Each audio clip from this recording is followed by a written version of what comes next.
Welcome to season 4 of the 15-ish minute coffee chat, a conversation every business owner needs to hear. Yes, this week we're hosting Raymond Johnson III, Esquire, who is the owner of the Johnson Law Group. As a lawyer, Ray spends his days helping clients, but he's also the owner of multiple profitable side hustles. So who better to help us understand the who, the how, the what to do if legal issues arise. But before we introduce Ray, we want all of you joining us today to think about this question. Have you ever needed a lawyer? Drop your answer in the comments. We want to know who here today is listening that has needed a lawyer in their life before. I don't know if that's a good thing or a bad thing, right? I have, and it was stressful. So very stressful. Yeah, for any reason, not necessarily business, any reason at all. Yeah, for sure. Hey, Anna, can we say hi to our special group that we are so excited about? I know, we're so excited to be part of the Mill Spouse Creatives and Entrepreneurs group today. Yay! Thank you, Moni, for inviting us to join your group, right? Yes. So guys, whenever you're hearing it, just do replay. Let us know you've watched a couple moments. We're really excited. If you are new to the show, it does say 15-ish minute coffee chat. It's nowhere close to 15. That's how the idea started. And then we thought branding wise, it was just funny. Then we added ish. So 30 minutes of your time. Right. But we have a very busy professional today. So I know that time is money. And so we need to make sure we are not taking too much of it. So I guess we will go right into his bio, right? Yeah, let's go into his bio. Let me get this up there. Yeah, let's do it. All right. Go ahead, Anna. All right. No, that's me. No, that's you. Oh, yeah. Yeah. Hi. Okay, so there's just a few things I really want you to know about Ray. You can read his full bio right there on the screen. But Ray was born and raised in Oregon, and he is the only boy that has 6 amazing sisters. He has been practicing injury law for the past 20 years.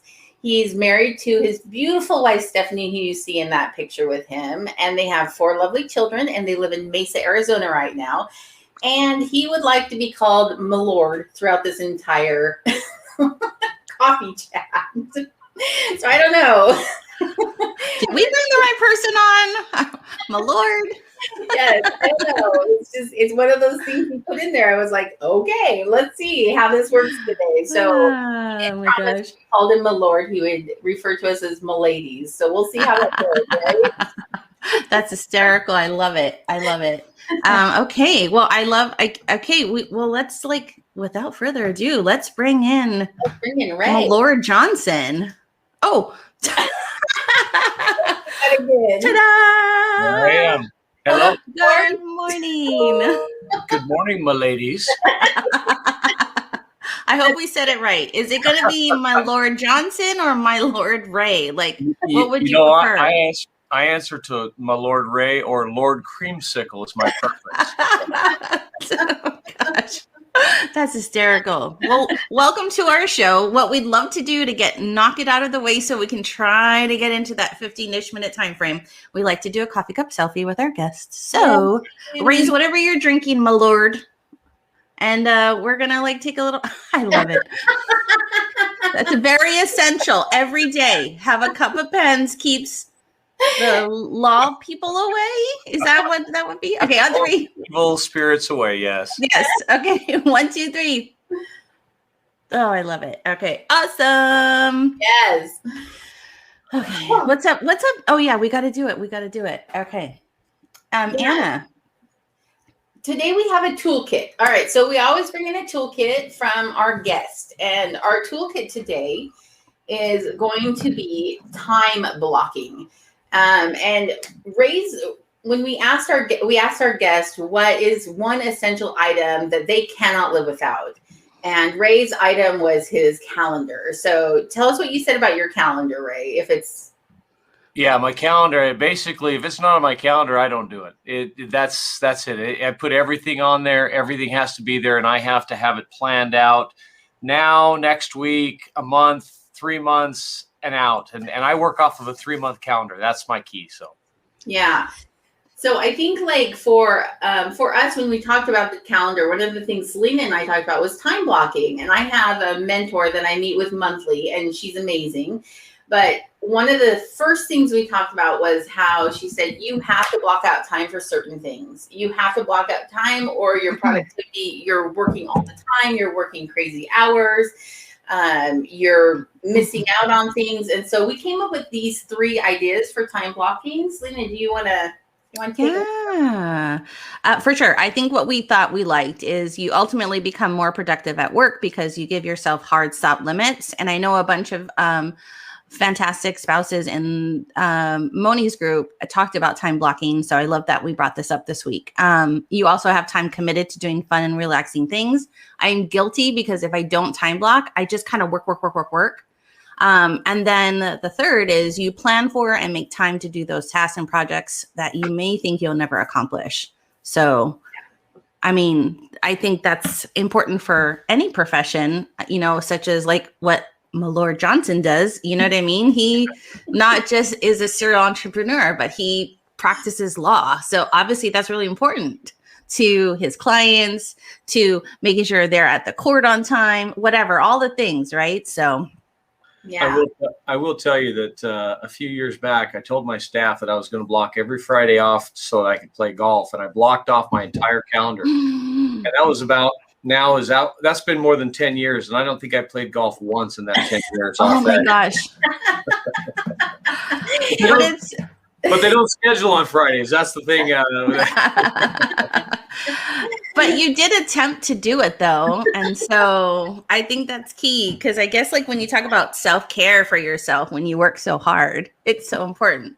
Yeah. But try to do it. Try to time block, put in golf, and then try to do it or not. Tuesday morning, right? That messes the whole schedule up. Your staff will be like, what the heck is going on? Tuesday Why are you here?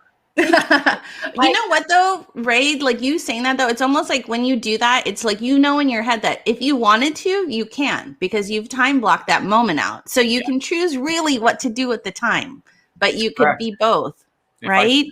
If I choose to come into work, then that's my choice at that point, but the time's blocked off. That's right. So. Yes. Yeah, exactly. Awesome. Anna's like, I would be golfing. Are you crazy? Like if I'm I know. I'm currently changing my time blocking right now because I homeschool my kids. So I have to be able to fit homeschool plus work hours plus, everything else that I need to get done during the day, hour time frame. And it's been a bit of a challenge. So yeah, anyway, but big fan of time blocking because really otherwise, and calendars in general, because honestly, I'm like, Ray, if it's not on my calendar, it's not happening in my life. I've forgotten completely about it. Yeah. And I apologize to anyone that has been on the other end of that because anyway, okay. Yeah. No. And then, hey, tell us in the comments, guys, if you do use time blocking and do you like it? Do you feel too constrained by time blocking? Are you resistant to it? Let us know. Yeah. All right. Let's move on to that next question. I know. So every session this past season, we have included what we call the mental health question of the day. And this is really because we feel like it's a great start to a great conversation. And it's just kind of that more introspective, internal kind of thing for our guests to answer. So, Ray, the question we have for you today is what work did you do before you entered your current role or pursuit? And how did you know it was time for that change? And especially for you, because you are a serial entrepreneur that has started multiple different businesses while keeping a day job as a lawyer. So how did you know it was time to do that? Well, I'll start with what I did before I became a lawyer. I actually put myself through law school by making balloon animals in restaurants, blowing up balloons and walking around restaurants and earning tips for balloons. And I would make somewhere in a range of $600 a night for 4 to 6 hours of work. Whoa. Making balloon animals in restaurants. Okay, I did not realize that your income was that high. Animals. And at that time, what I did was I actually trained some teenage kids that lived near me at the time, and this was in New Jersey, and trained them how to do it. and then sent them out, booked other restaurants, charged the restaurant to bring them in, charged the kid to go there, and a percentage of their take. And so I had kids out working for me at the same time. So that's what paid for law school. So that was what I did before I became a lawyer. So do you ever? That didn't pay off all my loans, by the way. You had a child and a wife at the time, so it paid for your living expenses, I'm guessing. Yeah, that's how we lived. That really is how we lived. So that's amazing. But then so I guess really the way I would frame this is that once I became a lawyer, I realized that working for someone was not what I wanted to do, even as a lawyer. And so I was working for a law firm in Arizona here, where I was happy with what I was doing. I enjoyed it. I was doing criminal defense work. I was doing landlord-tenant evictions. I was doing civil contract work, stuff that I'd learned and I was enjoying. But I realized very quickly I didn't want to be filling out time cards for someone else. And so I had an opportunity to go and work for a personal injury law firm, and there was a lot more flexibility with that. Started out on a salary for a time, and then within a few years was able to break off and have my own business opportunities, bring in my own cases, have my own case opportunities, and eventually I bought that firm, and that was back in 2007 as I bought the firm. So I'd been out of law school for 7 years when I bought my first law firm. Wow. And then it's just been great success ever since. I love what I do. I love coming to work every day. I'd work 12 to 16 hours a day if I didn't have a family and kids and other things that I'm supposed to do. But that's that was my transition time frame in my first, really within law. And it's been a great ride. I really do enjoy it. I think that's so important that you had just said, like, you love what you do. You love it so much that you could be living in your office if you could, right? Yeah. And that's so key to being an entrepreneur or a professional, is hoping that you find and land in the thing that you love to do. And God, that's so important. I love that. So carry the story on a little bit more, because I think moving forward, now you're this lawyer, you're super happy in what you do, but you've started multiple other businesses. So what was it that spurred you to take that next step? Yeah, and it's important to realize that sometimes businesses fail and sometimes they're successful. My first business venture that I did was I bought into a carpet cleaning business with a friend of mine, and one of my friends that lived near me, and that we'd done some business together. So we both threw some money in a pot, and we bought a carpet cleaning machine in an existing business.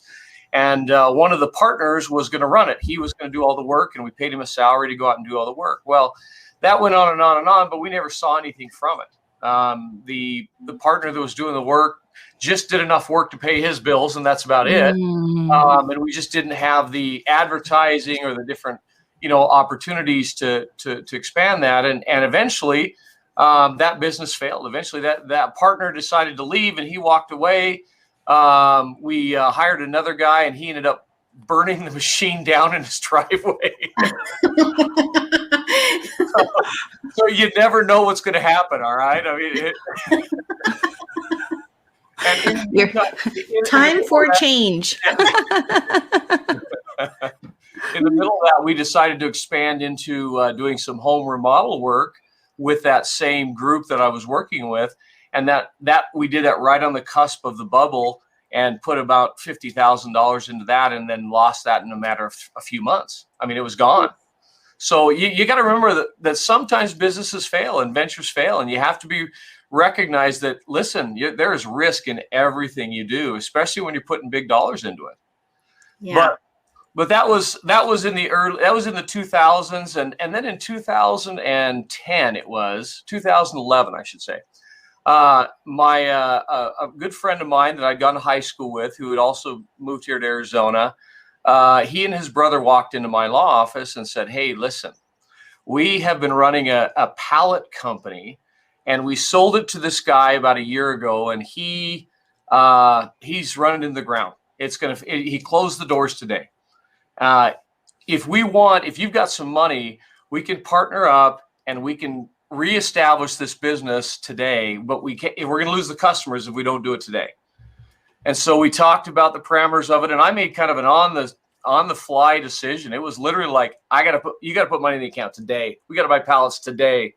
And we're talking wood pallets, like the stuff you find at Home Depot or at Sam's Club, or, and I knew nothing about pallets. I don't even know that I knew what they were, whether I'd even looked at one for years. And so we dumped some money. I dumped some money in an account that day. They went out and bought, almost $80,000 worth of pallets that day. And we picked up an existing business on the fly that day. Worked on that for a few months, trying to resuscitate it and build it up a little bit. And we worked out of my law office. We used one of the offices, my law office as our office, and just kind of worked from here. So it was, Johnson Esquire and pallets, on the door. Lord Johnson. Right. Oh my gosh. That is crazy. Can I just say that is like that's so quick. Like, was there some like nervousness in it, like just jumping in like that? Or was the adrenaline of just like that entrepreneurial blood rushing through you saying, this is an opportunity, we cannot let it go? Well, there absolutely is that element of it. First of all, the person that I was partnering with, I trusted, and it was somebody that I had a relationship with and I knew. So there was not just this, cold call and, hey, can you dump some money in an account today? So that was the first piece. Second is that he and his brother had been running a similar type business, or even working in this same business for a time. And so they had a knowledge of where it was and what was available and who the customers were. So there was some analysis that could be at least relayed to me. And then the third was looking at books in the past, being able to see what those numbers were and what the margins were, what the value of that business could be. And, fast forward 10 years, we just hit our 10-year anniversary here in November of last year. I know we survived. And we are currently, we're the biggest pallet company in Arizona, and we run awesome. a 500,000 pallets a month through our business. That's wild. But celebrating any win, and that's huge, right? Like that moment you took way back when, and it's still going, and it's going strong today. I love that. So take the tips from my Lord Johnson is really look at the three things he said that are very important, and then jump in. If they all align into where you think this business will succeed, do it, right? So and can I tell you the key to how we got to where we are today? And I'm going to say so that those that are listening and that are seeing are understand really the basis of how we were successful. During that time, my business partner and I, we continued with our day job. And even though we're working full-time day job, we're also working nearly full-time on pallets, in our free time and our extra time on the weekends. We're putting the time in to make that grow. And we have not extracted any dollars out of that other than maybe some expense accounts items, vehicles or things like that. But we have not taken salaries out of that account, out of that business. We've just kept rolling it back into the business with the extra business income that was there. And I think that's part of I would say that's the key to the success of this, is that our day jobs paid our bills. We didn't go living high on the hog with, whatever we wanted, pulling it from the pallet company. We kept rolling it back into that so we could grow while we were living and maintaining a lifestyle that we were used to anyway. And so that's been the key the last 10 years. And now the pallet company, now we're forced to take money out because we've run out of things to buy. To expense them out, really. And we've run out of equipment to buy. What a horrible thing. I know, right? All your hard work paid off, so you have to take money out? Is that how this works? I have to pay tax on the money I earned in 2020. So on that. I love that. And I love that hey, it's not like just because I have this second one is that you still have to work really, really hard, you know what I mean, to make something grow and to succeed. And so just because he's saying like, hey, I'm a lawyer here, you know what I mean, doesn't mean, like you just said, you're not living in the this and this because you took the second on. So remember, it doesn't matter if you're sitting, I'm going to quote Ray actually, because we got on before backstage. Just because you got fancy pants in a fancy chair does not mean anything.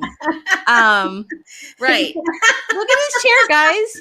You know, that's entrepreneur goals. Chair. I want a fancy chair. Okay, sorry. That was great. I loved this question. I loved everything you said. And Ray, Anna was really hoping you were going to pull that balloon story out. And I really was. Did. And I come from a restaurant background, and I'll tell you what, we had balloon people and people loved them. Yeah. And I will just ask this one last question.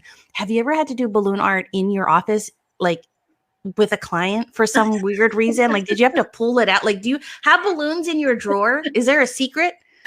Oh, no. No, I won't make one right now. But, that would have been a first for our show, is getting balloon art done by believe it or not, I have used that balloon art so much after I learned it in law school, and it's funny because my most recent venture, I don't know if you want to talk about this anymore, but my most recent ventures, we've opened up a food truck park here in Arizona. That's amazing. And we have food trucks coming in 6 nights a week, and it's it's this big. We own 3 acres of commercial land on the busiest surface street in Arizona, in Mesa, Arizona. And we have opened up a food truck park, and we have food trucks every night. And the suggestion that was made on Saturday is, Ray, I think you should be walking around making balloon animals in a food truck park. So it's an art you should never. Yes. It helped start your career. It helped fund your beginnings, and it's going to be something you get to just enjoy for fun. I don't know. You could be like 80 years old and somebody pulls out a balloon and you're just fascinated. It brings everybody to a happy place, you know? And then the fascination as you twist and you're just like, oh, it's going to pop. You know what I mean? Like there's all these feelings that go with watching somebody do balloons. So, I do love, though, that balloon art was a way for you to sustain your family's life during law school. Yes. Like that's so out of the box thinking. You know, you weren't hustling at a restaurant. You didn't, get a job in retail or, whatever it was that would be what I would say normal college or, law degree type of work that you would do. You went totally outside the box for balloon animals. And I'm saying $600 a night is a really good wage. Like that's pretty impressive. Listen, I never told the servers what I was making because I knew I was making more money than they were for their shift. They would have quit and went working for you. Oh my gosh. And one of the most fascinating parts of that is that early on, it was like the first couple months I started doing it, and this is a little suburb of outside of Philadelphia, and I was working at a TGI Fridays restaurant one night. It was a Friday night, and I go around the corner to kind of the end of the restaurant, and there's a big group of people there, and I recognize the guy sitting in the middle. It's the head coach of the Philadelphia Eagles, right? And I'm like, hey, coach, what's up? And he's got his little kids there with him, and they're all sitting there. I'm like, you guys want some balloons? And he's like, yeah, that'd be great. So I make little Philadelphia Eagle football players, right? Catching and passing, and I make these little football players and hand them around the kids. And everybody at the table is fascinated. Like everyone, he's got his entire staff there. They're just watching the whole time. And at the end of it, as I'm walking away and taking the tips and hey, thanks guys. The marketing director walks up and he hands me his card and says, dude, call me on Monday morning. I got to talk to you. I love that. And I got a contract with the Philadelphia Eagles for 3 years to do all their centerpieces for their VIP tables for home games. Stop it. Out of that, yeah. That is so great. So another tip here is don't think that it's not lucrative. Yes. You know what I mean? Because wow. Were you nervous? Like, do you get nervous? Like, when you're doing the balloon thing and everybody's looking at you like that, and especially if they're like, some big ballers from the Eagles, right? Like, does that make you nervous? Like, don't pop. Don't like position that you need to do. Like, what's the thought process? Selena, I'm confident in my skills. I don't know what you're talking about at all. You Johnsons, I need a dose. If you could bottle up what you Johnsons got, I will take that vitamin every day because you guys have the best confidence. I would be like sweating, and then the sweat would like go. You ask Anna. I think she would classify me. I think all my sisters would classify me as probably the worst when it comes to confidence. So yeah. In fact, we're going to take you down a notch. I thought this comment was particularly. So you were basically a carny. That's what we're talking about. Move that ego down just a tiny bit. Yeah. Well, I may or may not have chopped someone up and hid the body during that time. That's hysterical. Gosh, that was a great question, and I think it just kind of helps centers everybody. And there's this like.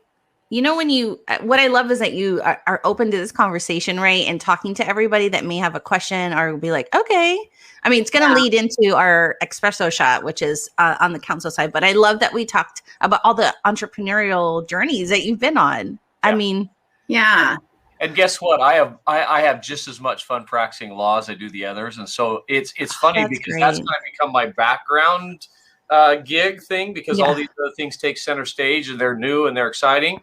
Mm-hmm. But yet every day at 6:30 in the morning, I'm sitting on my fancy chair, right? Yes. Pounding out the law work and trying to get enough done so that when I got to leave here at 3:00 to go do something else, I've got enough done to pay the bills. So, Talk about filling your bucket. I mean, seriously, like, you know what I mean? To go from one thing you love to another thing you love, like that's kind of like the dream everybody has, So I love it. And it's inspiring to be around others that do that. So absolutely. I love it. We're gonna throw you right from that conversation into our espresso shot question, which is, as an entrepreneur, when you find that you need a lawyer, hopefully it's not too late, but it's usually going to be a time of stress or anxiety or something's happening that would cause you to need this service. Yeah. So when people who are entrepreneurs are looking for a lawyer, how do you know you found a good one? Like, how do you know you have a good lawyer is really the question. Well, first of all, I would say if you've got experience with a lawyer in the past, that's probably your best way to be able to gauge the performance, right? I mean, go back to the same guy you used before if you were happy with him. If you weren't happy with him, then don't use him again, right? Because the likelihood of you not being happy with him or remembering the last experience is certainly going to be on the forefront of your mind. It all depends on what you need.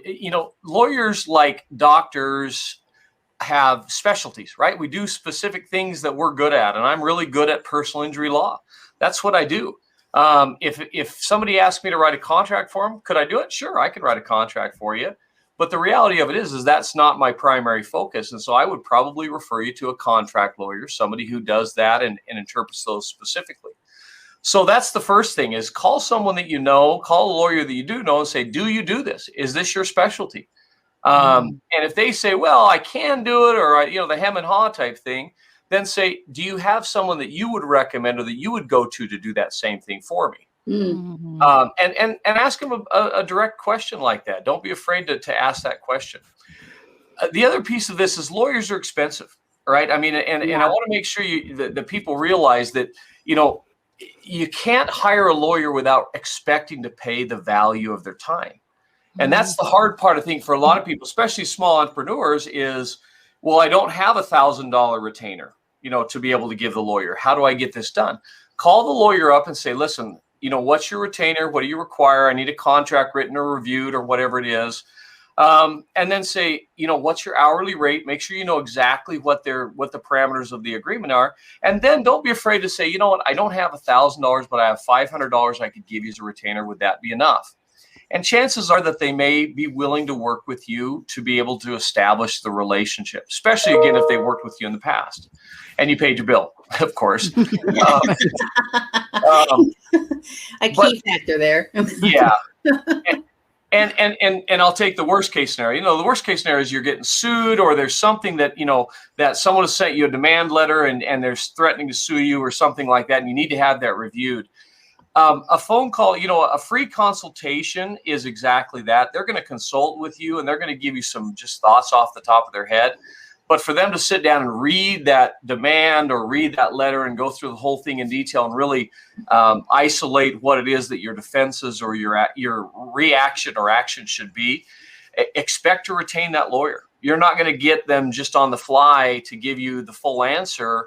It's like going to see your doctor, say, hey, doc, I need to have this spot removed here. What do you think? And he looks at it and says, yeah, you probably do. Right. But he's not going to remove it right then unless he's got his surgical equipment. He's got it set up. Everything's ready to go. He's, he makes sure he's done a biopsy of it, the whole process. Same thing for a lawyer. We have to make sure we're right, because when we do give you a response, the worst case scenario is that we respond in a way that ends up getting you a judgment against you, and your small business can be severely affected by that. So I think that's probably the best answer I can give you, is that a good lawyer is someone that gives you straight answers up front and is willing to tell you whether or not that's his specialty specifically. And then if it is something that he says, yes, absolutely, I can do that for you, that you develop the relationship with him that works for both of you. Because if he says, hey, I need $10,000 retainer, it's probably not the lawyer you want, right? Yeah. I mean, so those are the key elements of it, I think, right there. When talking about price with a lawyer, just really quick follow-on question. Talking about price with a lawyer, there's no like average cost. It's not like there's like, you pay your hairdresser X amount for highlights and it's kind of a standardized dollar amount, but you don't find that with lawyers. So how do you know if you're being overpriced or underpriced, or you know what I'm saying? Like how do you manage to understand that cost balance, I guess? Yeah. First of all, DOE, right? Depends on experience. That's the first thing you should look at. How long have you been practicing law? How long have you done contract work? Well, actually, I graduated from law school last week, and I'm it's my first gig, but I want $1,000 an hour from you, right?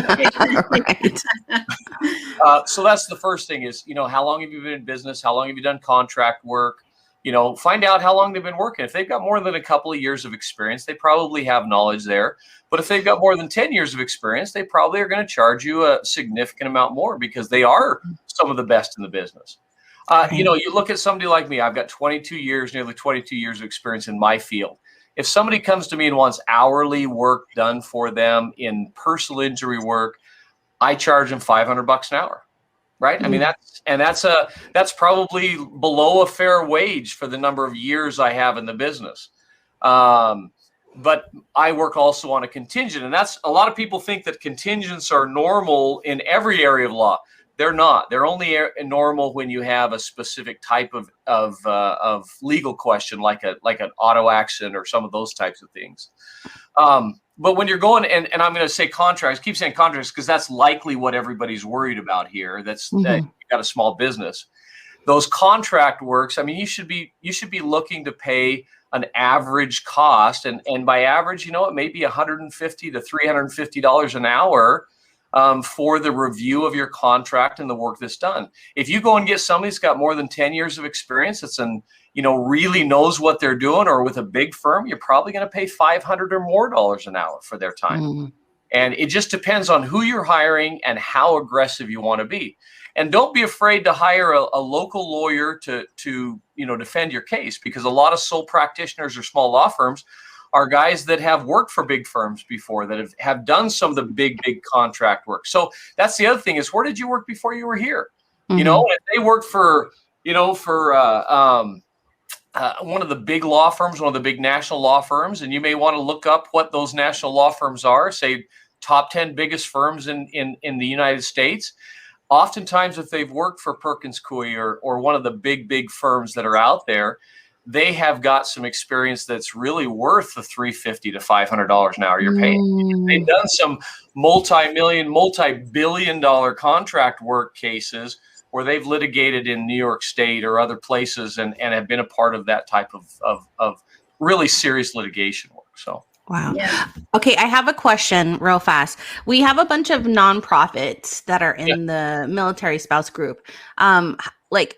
Say they are needing to seek services, and we know nonprofits don't have a lot of money. For the smaller startup nonprofits, how do you advise them to retain a lawyer when they don't have the funds sometimes? Like, what's a good tip to advise them with that?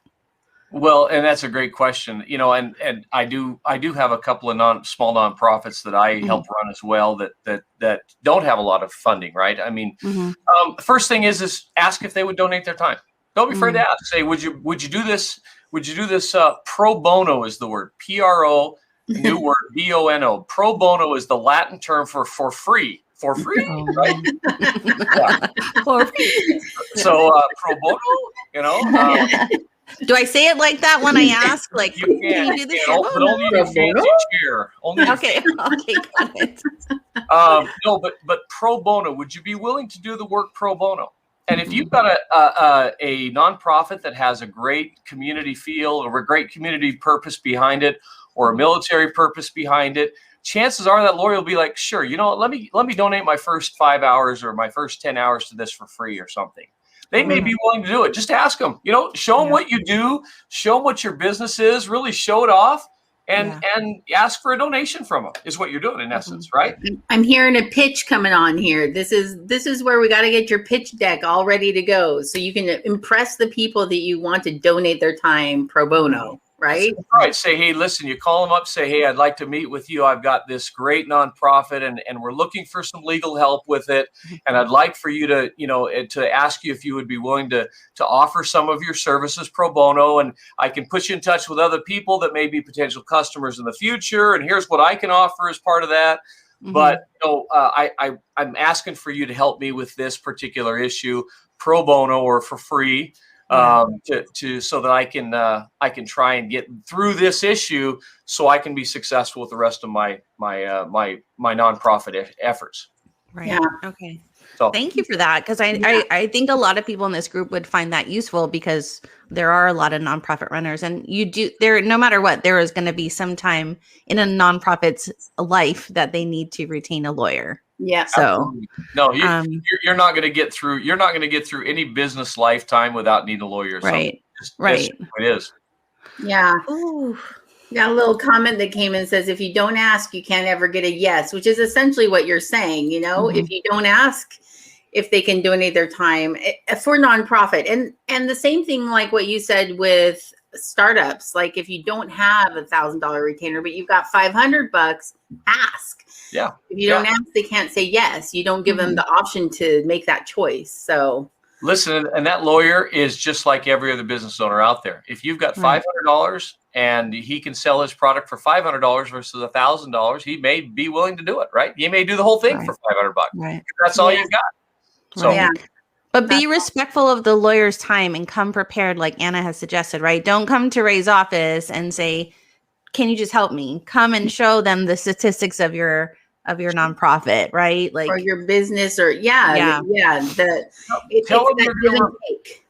Tell them you're going to refer everybody that you know. Tell them, say, listen, everybody you come in contact with, we'll give your card out. I mean, there's things that you can give in exchange for their pro bono time. Okay. Yeah, that's great. No. Thank you, Ray. That was a wonderful answer. And we've got another. So Lewis Butler, some states require a certain number of pro bono hours each year as part of bar membership. Yeah. So something to remember as well. Yeah. You might, I don't know which states, but if you live in build a relationship with a lawyer. Go to them and say, hey, listen, I understand you've got to do some pro bono hours. Here's what my business is. Sell your business to them, right? This is what my business is. This is what we do. This is how we help military families or children or whatever your idea is. And say, I would love to get you to get your help. And can we do this on an annualized basis? Would you be willing to donate 10 hours a year or 20 hours a year as part of this? And the chances are they may say yes. Wow. That's a great, yeah. I didn't think today's show would result in me thinking about this, but now it's like, thank you. I feel like some ideas going on in my head for some, friends that have nonprofits. So thank you for answering that. Seriously. Yeah, I'm just here to help, Selena. Yeah. So we're at the end of our show. We're winding it down. Ray, you've been such a good guest and you've given us so much good information. First of all, I mean, balloon stories to pallet companies, balloon stories to law school, to pallet companies, to a food park that's just opened in Mesa, which anyone who's listening that's in Mesa, you need to go see this thing. Yes. I mean, it's amazing. Like, yeah, for sure. I'm going to make a trip there just soon, as soon as possible, just so I can go to the food park, because it's you guys, it's so smart. It's food truck craze right now. And then for somebody to provide a space for, one, you're helping other small businesses. So how amazing is that? By giving them a space, they don't have to hunt for a location. It's like, hey, I'm going to be here, but you also get variety, right? We have 123 small businesses in our park every week. I love that. And they're earning, the gross earnings in that week for these small businesses sometimes goes to within a month, $100,000 a month in total gross earnings. So these people are back to work, and it's amazing what this has done for them. So it's great. No, kudos to you. Yeah, seriously. That's amazing. Okay. I'm like, but wait. I know. Okay, wait. First of all, let's pop this up because we want people to know where they can find Ray. Yes. Tell us, Ray, where can they find you? All right. Yeah. So Johnson Injury Law is me. That's what I spend most of my time doing. The powerfoodpark.com. Go check out our food park. We're also on Instagram and Facebook at the same place. Lots of pictures. You can look at, what we're doing there. And then I think it's actually AM West Pallets, not American West. We might have both of those. Look, American West Pallets, you Google it. There's only, there's not that many pallet companies out there with websites. No. It's both. I just checked. American West Pallets will take you to the same place as Amazon. That's where we've had great success as well. And so we're in fact this morning I'm working on getting a counter permit from the city of Mesa to build a wall at my Power Food Park. And then I'm going to go downtown to my pallet company, and I'm going to, we've got to secure the lease of a land next door so we can expand our business. And then I've got about 3 things I have to get out the door at the law office. Thank you for taking, don't forget, and I had to be on the 15-ish minute coffee chat with Anna and Selena. This is like the best start to your morning. Come on. Right. Well, I get to see my sister and Selena. Okay, you guys, remember, if you are in Arizona and you are in Mesa, you need to, I'm just going to plug this. You do need to check out the Power Food Park, and you got to look for the guy that is possibly going to be doing balloon art, because that is my Lord Johnson. And do it. Yes, I'll have a balloon for him. you. Right. If you call him my Lord, he's promised to call you milady back, unless you're a my Lord. So it's all, it's all, one or the it's other. all there. It's all there. John Larson, it will certainly be milady. Oh my gosh, that's hysterical. But please do go find Ray. We were just so excited to have him on the show today and bring in a perspective of somebody in law that has experience but also in the entrepreneurial, like it's like the best of both worlds for us to be able to ask him questions, and definitely that's exciting, I know. So we usually close out our show with a financial tip from our local resident CPA, Caitlin Eldridge, who is part of the Millspouse Creatives Group. But this week, Caitlin says, when possible, pay the IRS online with an ACH transfer. After COVID, the IRS is backed up with mail. So don't count on it getting through. One time. I'm just going to put that out there. As someone who's kind of experienced this, ACH transfer is going to be your best bet with the IRS, and especially since taxes are coming up soon. We don't like that word. Ooh, I know. I'm sorry. I had to say that. No, I know. Well, Ray, thank you again. Much mahalo from the girl from Hawaii and Anna from the lovely state of Oregon, but now she's a nomad because she's in the military. But we're gonna say goodbye to you today. We are. Next week, just so everyone knows, next week we have on Dan Martin. He's with Borehole Image Specialists. It is a specialty niched down kind of business specialty. We're going to be talking about niching and specialties and the pros and cons of that. It's going to be a really great conversation. Yeah. And then before we say goodbye to Ray, just remember you can always find us at AnnaandSelena.com, Facebook, YouTube, and your favorite podcast platform. And we'd love for you to subscribe. Yes. Yes. I just want to know how I get borehole imaging into my title of one of my businesses. Right. I'm sure you just set up a balloon art meeting, Ray, and I think it could go down. You know what I mean? That is going to be a unique trait on securing future endeavors, is what I'm seeing. I feel like he could manage that somehow. He could wind his way into that whole borehole imaging thing. The confidence you Johnsons have, I know will make it work. Like nobody else could do it. You know what I mean? But you Johnson's good. So, all right, guys. Thank you again. We are so appreciative, Ray, of having you on today, and we will see everybody next week. Yeah. Bye. Bye. Bye-bye.